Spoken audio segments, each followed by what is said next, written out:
Hey there, and welcome back to the Deep Dive. Good to be here. Today, we're zeroing in on something, well, loads of us use every day. Caffeine. Yeah, that morning coffee, right? Or the afternoon energy drink. Exactly. We know it wakes us up, gives us that jolt. But have you ever really thought about what it's doing for your actual workouts, your athletic performance? Like, if you grab a pre-workout drink or, just have your usual coffee before hitting the gym, does it actually help? Does it give you an edge? That's the big question, isn't it? And that's where we're diving deep into today. Can caffeine really boost physical performance? And I guess if it does, how? Like, what's the mechanism? And how much do you actually need? Precisely. And there's a lot of research on this, actually. It's been studied pretty extensively. We'll point you to some studies if you want to dig deeper later. Okay, good. So should we give a little spoiler alert? What's the general consensus? Well, yeah, let's just put it out there. The overall answer is yes. Caffeine can improve exercise and athletic performance.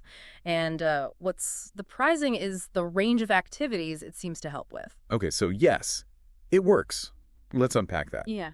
What kind of improvements are we talking about here? What does it actually do? Yeah, the range is really quite striking. So, for starters, think about prolonged submaximal exercise, like things lasting over 90 minutes. Okay, so long runs, maybe long bike rides, endurance stuff. Exactly that. Research shows caffeine can improve your capacity, basically help you go for longer during those kinds of efforts. Ah, okay. So for anyone training for, say, a marathon or doing a big cycle, that morning coffee might be doing more than just waking them up. Precisely. But it's not just about the super long stuff. Right. We also see benefits in, let's say, mid-range activities, things lasting maybe 20 to 60 minutes, often a bit higher intensity. So like a typical gym session. Or maybe a faster 5K run. Yeah, exactly. Those workouts where you're definitely pushing yourself, feeling the burn a bit. Caffeine seems to enhance performance there, too. Interesting. So it helps with endurance and these more moderate, intense efforts. What about really short, sharp stuff like HIIT? High-intensity intervals. Good question. And yes, the science suggests it can play a role there, too. Those workouts with bursts of maximum effort, maybe lasting just 1 to 5 minutes. Yeah. Caffeine intake seems to benefit performance in those situations as well. Wow. Okay. So long, slow efforts, medium efforts, short, intense bursts. Seems pretty broad. You mentioned pre-workouts earlier. I associate those a lot with weight training. Does it help there? You're spot on. That's another area. Studies have shown caffeine can actually increase movement velocity during resistance training. Movement velocity. So lifting the weight faster. Basically, yeah. Lifting faster, which is important for power development. That's pretty significant, especially if you're focused on strength and power. And I think I read something about reaction time, too, which seems less obvious for lifting. It does, but yeah. Improved reaction time has been observed. And think about it reacting quickly to maintain form, or in explosive sports like throwing and jumping. Ah, okay. Like getting set quickly or exploding off the mark. Exactly. And even in reaction-based sports, martial arts, maybe boxing, faster reaction could potentially offer an edge. Okay, this is really fascinating. Endurance, moderate intensity, HIIT, lifting speed, reaction time. How does one little molecule do all of that? Let's get into the nitty-gritty, the mechanisms. Where should we start? Right, let's start with the big controller. The central nervous system, the CNS, your brain and spinal cord. Okay. So fundamentally, you have neurons, brain cells, right? And these neurons have receptors on them for a molecule called adenosine. Adenosine. Okay, what does that do? Well, as your body uses energy throughout the day, think ATP, cellular fuel adenosine is a byproduct. It builds up in the space around your neurons. So it accumulates like a waste product. Sort of, yeah. And as it builds up, it starts binding to those adenosine receptors on your neurons. And when it binds? It suppresses the activity of those neurons. It basically tells them to slow down. Ah, so that's what makes us feel tired. Less focused. Exactly. That buildup is a key signal for fatigue, tiredness, reduced focus. It's your body saying, okay, time to rest. Got it. It's like a natural brake system. So where does caffeine come in? Here's the clever bit. Caffeine, structurally, looks very similar to adenosine. Oh, okay. a bit like a disguise. Pretty much. So when you drink coffee or take a pre-workout, the caffeine gets into your bloodstream, travels to your brain, and it can fit into those same adenosine receptors. It fits in the lock. It fits in the lock, exactly. But, and this is crucial, it doesn't turn the key, it doesn't activate the receptor, it just sits there. Blocking it. So adenosine can't bind, or at least not as much. The slowdown signal is effectively jammed. That makes total sense. So instead of the brain activity dimming, caffeine keeps the lights on, so to speak. Precisely. And that directly explains the increased alertness, awareness, focus that we feel. And you can see how that translates to athletics, right? Better focus, maybe quicker decisions. Yeah, absolutely. If you're playing tennis, maybe you react a split second faster to a serve because that fatigue signal is blocked. Could be.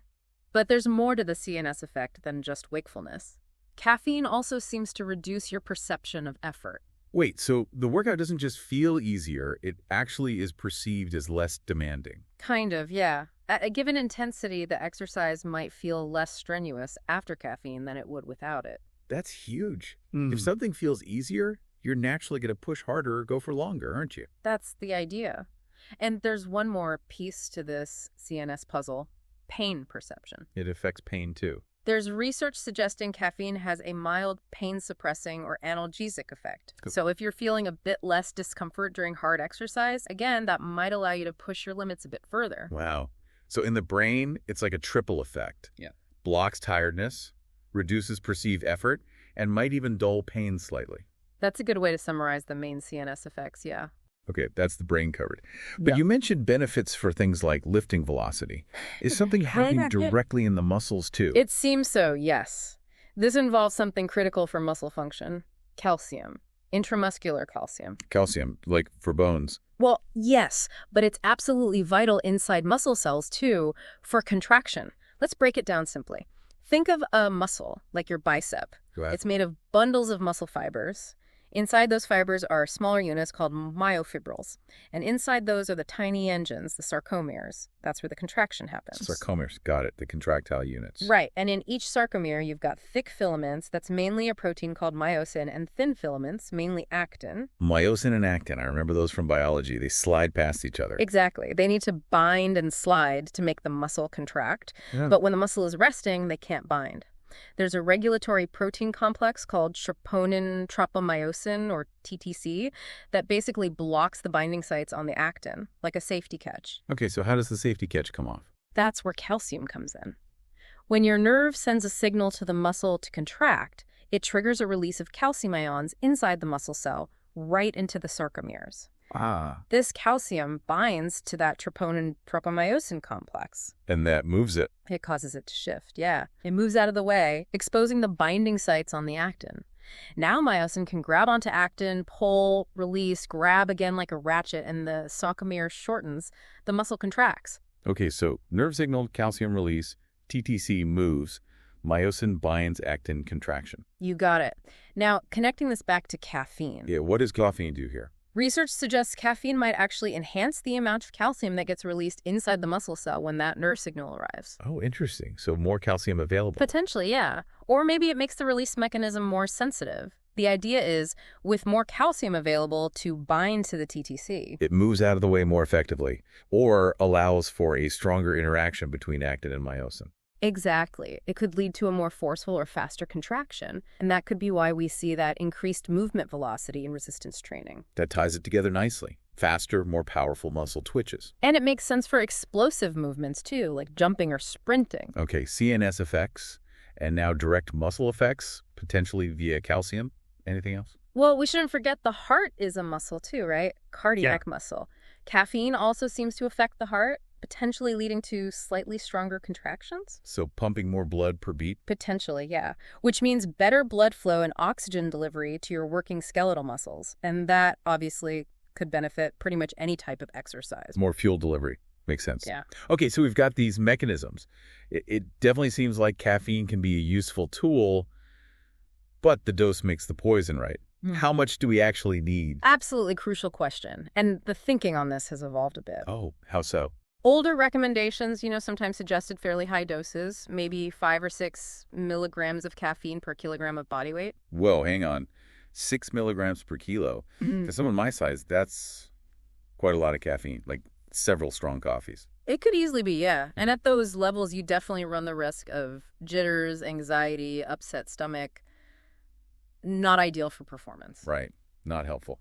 So what's the current thinking? Thankfully, more recent research, quite a lot of it, actually shows significant performance benefits at much lower doses. We're talking more in the range of 2 to 3 milligrams per kilogram of body weight. 2 to 3, that's a big difference. Less than half in some cases. It is. Can you give us an example? Like for an average person, let's say someone weighs 84 kilos, about 185 pounds. Okay, 84 kilos. At 3 milligrams per kilo, that's roughly 250 milligrams of caffeine. 250 milligrams, okay. And at the lower end, 2 milligrams per kilo. That would be about 167 milligrams. Let's say 170 milligrams, roughly. Okay, so somewhere between maybe 170 and 250 milligrams for that person. That sounds much more achievable. It generally is. And interestingly, if you look at many pre-workout supplements, they often contain around 200 milligrams of caffeine per serving, which fits quite nicely within that effective range. Okay, so that 200 milligram benchmark isn't just random. It kind of lines up with this 2-3 milligram kilogram guidance for many people. It suggests it's a decent starting point for a lot of individuals, yeah. Exactly. But important caveat, if you're someone who rarely has caffeine or you know you're very sensitive... Like one coffee makes you bounce off the walls. Exactly. Then it's definitely wise to start even lower. Maybe try 1 or 1.5 milligrams per kilogram and see how you feel. Start low, go slow. Makes sense. And just to be clear, these levels we're talking about, 2 to 3 milligrams per kilo, are generally considered safe for most healthy adults. Yes, for most people, those doses are well within safe limits. That's a key point. Good. And another really important thing, it's not a linear relationship. Meaning? Meaning more is not always better. Taking, say, 6 or 7 milligrams per kilo isn't likely to give you more performance benefit than 3 milligrams per kilo. But it is much more likely to give you side effects, anxiety, insomnia, heart palpitations, digestive issues. You hit a point of diminishing returns and then just increasing risk. So find that sweet spot, probably in the 2-3 milligram range for most, and stick around there. Don't just keep adding more. Exactly. Find what works for you in that range. Okay, dosage sorted. What about timing? If I'm going to use it, when should I take it before my workout or event? Good question. Caffeine gets absorbed pretty quickly. It's almost entirely, like 99% in your bloodstream within about 45 minutes after you consume it. Wow, it's fast. It is. So based on that, the general recommendation is to take your caffeine roughly 30 to 60 minutes before you want the effects to kick in. 30 to 60 minutes pre-exercise. Okay. That gives it time to peak in your system right when you need it. Precisely. Now, something people might be thinking about if they start using caffeine regularly for workouts. What about tolerance or, dependence? That's a really valid point and definitely something to consider. If you consume caffeine consistently every day, your body can adapt. It develops a tolerance. Meaning you need more to get the same effect. Exactly. That initial buzz or performance boost might lessen over time at the same dose. And yes, dependence can occur too. Like getting headaches if you skip your morning coffee. That's the classic withdrawal symptom, yeah. Headaches, irritability, fatigue. If you're a regular user and you suddenly stop. So it's something to be aware of if you're thinking of making it a daily pre-workout habit. Definitely. Now, how people manage this varies personally. I tend not to take caffeine every single day for workouts. Oh, interesting. So you use it more strategically. Yeah, I might save it, say, that 200 milligram dose specifically for maybe 1 or 2 workouts a week that are particularly tough, or if I have a competitive event. Okay. So you keep it as a tool for when you really want that extra edge rather than an everyday thing. And that probably helps minimize tolerance buildup. That's the idea behind that approach, yeah, to maintain sensitivity to its effects. But look, lots of people have caffeine every day, coffee, tea, whatever, and function perfectly well. Right. It's more about being aware that if you do use it daily for performance, a tolerance might develop, and if you stop, you might feel some withdrawal for a few days. Just good information to have. Okay, that's a really balanced perspective. So let's try and wrap this up. If we boil it all down. Go for it. It seems pretty clear that, yes, caffeine can be a valuable tool. It can enhance exercise and athletic performance. Check.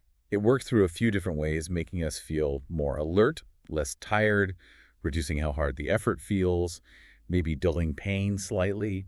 That's the brain side. The CNS effects. And then potentially also acting directly on the muscles, maybe involving calcium release, helping them contract faster or more forcefully, and maybe helping the heart deliver more oxygen. Seems plausible based on the research, yeah.